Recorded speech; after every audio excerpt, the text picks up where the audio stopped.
How can I make $1 million per year without making content? Can you think of any business models where a solopreneur was successful in building $1 million a year business that did not involve that person making any content? Cheers. I've never done that, so I don't know. I have no, like, everything I've done is based off of content. Mm-hmm.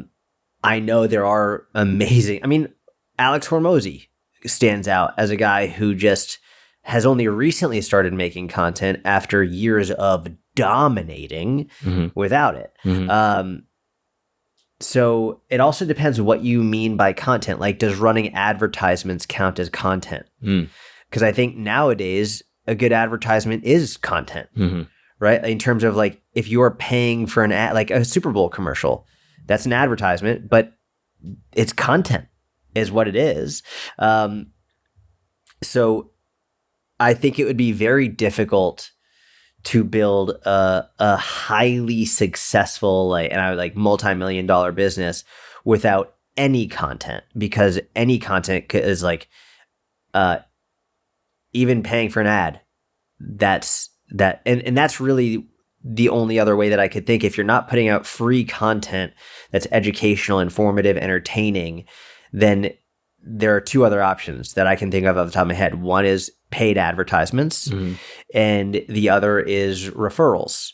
And I think ideally you could use all three: free content, paid advertisements, and referrals to build the best business you possibly can, rather than using either one alone. Even email marketing, like, that's content. Emails are content. So I don't see how the really only way, if you want to avoid all content together, then it would all be from referrals. And you'd have to do a hell of a job, and it would probably have to be an in-person business in order to, like, you couldn't have an online business, because if it's an online business, you have to be making content somehow. And even if your product or service was so good that you built it that big based on referrals alone, it would have been bigger had you been making content.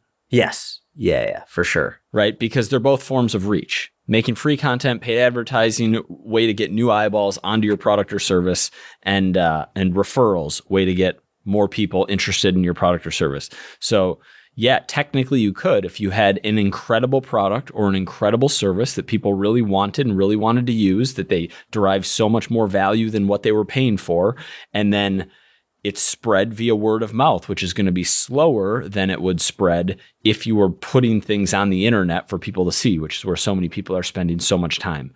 What would be, follow-up, what would be the skill set? Like, you brought up Hormozy.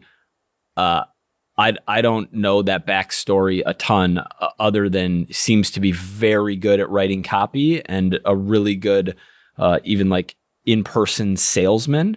So I guess really good sales and really good product/service. What else and would ads, you and run, really, and run? like, That's right. big ads. That's right. That's right. A lot of ads. Yeah. And which is content. Yeah. Like, yeah. a good advertisement is just great content that you're paying for. Yeah. Yeah. Yeah. So it's, the only other way I could think about it would be, like, if you have a brick and mortar business that people drive by and there's high volume, and I don't know, maybe you, like, own a McDonald's franchise, right? Or whatever, like, yeah, or I don't something. But I don't think franchisees are getting $1 million. Like, I saw the math on, was it Chick-fil-A, whatever, single restaurant owner, and they're not netting, the question asked $1 million a year. I don't think they're netting anywhere close to that. Yeah. So I'm sure, I'm not going to say it's impossible, but it'd be much easier for you if you did make content. Well said.